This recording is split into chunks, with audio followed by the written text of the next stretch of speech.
வணக்கம். நான் உங்களுடைய செல்வம் பேசுகிறேன். இந்த வீடியோவில் நாம் எதை பற்றி பார்க்க போகிறோம் அப்படின்னா, ஏப்ரல் 14 மத்திய அரசு வெளியிட்ட ஒரு சர்ச்சை, அதாவது தொகுதி மாற்றம் அப்படிங்கிற ஒரு தலைப்பு. இது என்ன அப்படின்னாக்கி, நார்த் இந்தியா ஃபுல்லாக தொகுதி மாற்றத்தில் சின்ன சின்ன தொகுதிகளாக பிரித்து எம்பியோட தொகுதிகளை அதிகமாக்கிக்கிட்டு, சவுத் இந்தியாவில் பிஜேபிக்கு எதிரான மாநிலங்களில் தொகுதிகளை குறைப்பாங்க. அப்படி குறைக்கும்போது நாம் இங்கேருந்து அனுப்புகிற எம்பியோடைய எண்ணிக்கை கம்மியாகும். அப்போ நாம் இங்கேருந்து சொல்கிற விண்ணப்பங்கள் என்னென்ன கேள்வி கேட்குறோமோ எதுக்குமே பதில் கொடுக்க மாட்டாங்க.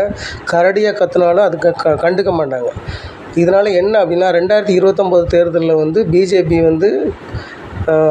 அவங்களுடைய ஆல்ரெடி ஜெயித்த தொகுதியில் அவங்க ஜெயித்தாலே போதும், ஈஸியாக ஆட்சியை பிடிச்சிடலாம். இதுக்காக தான் 5 மாநில தேர்தல்கள் இப்போ நடந்துக்கிட்டு இருக்க டைமில் 10 நாள் கூட தள்ளி போட முடியாமல் அவசரமாக இப்போ பாராளுமன்ற கூட்டத்தை நடத்துகிறார்கள்.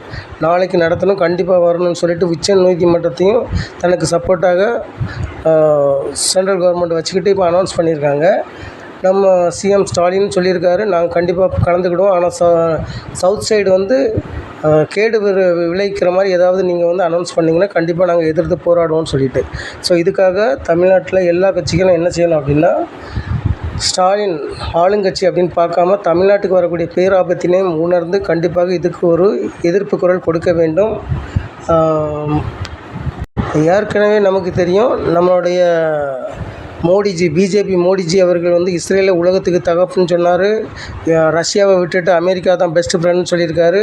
இனி 3வது உலகப்போர் வந்தால் கூட கண்டிப்பாக ரஷ்யா கூட நிற்க மாட்டார். அமெரிக்காவுக்கும் இஸ்ரேலுக்கும் சாதகமாக தான் நிற்பார். ஏன்னா அங்கே தான் அம்பானி அதானி அவங்களுடைய இன்வெஸ்ட்மெண்ட்லாம் அங்கே தான் இருக்குது. ஸோ இப்படி இந்தியா இறையாண்மைக்கு எதிராகவே செயல்பட்டுக்கிட்டு இருக்க ஒரு பிஜேபி அரசு. ஆமாம், 30 நாள் தான் ரஷ்யாவில் பெட்ரோல் வாங்கணும், குறைஞ்ச விலையில் கொடுத்த ஈரானோட பெட்ரோல் வாங்கக்கூடாதுன்னு ட்ரம்ப் சொன்ன ஒன்று, அமெரிக்காவோட ட்ரம்ப் சொன்னதுக்கு எஸ் பாஸ் அப்படின்னு சொல்லிட்டு அடிமையாட்டு செயல்பட்டுக்கிட்டு இருக்க பிஜேபி அரசு இந்திய இறையாண்மைக்கு எதிராக செயல்பட்டுருக்கு. அதனால் மக்கள் இதெல்லாம் மனசில் வச்சுக்காங்க. இந்த வீடியோ உங்களுக்கு பிடிச்சிருந்தனா சப்ஸ்கிரைப் பண்ணுங்கள், லைக் பண்ணுங்கள், ஷேர் பண்ணுங்கள். நன்றி, வணக்கம்.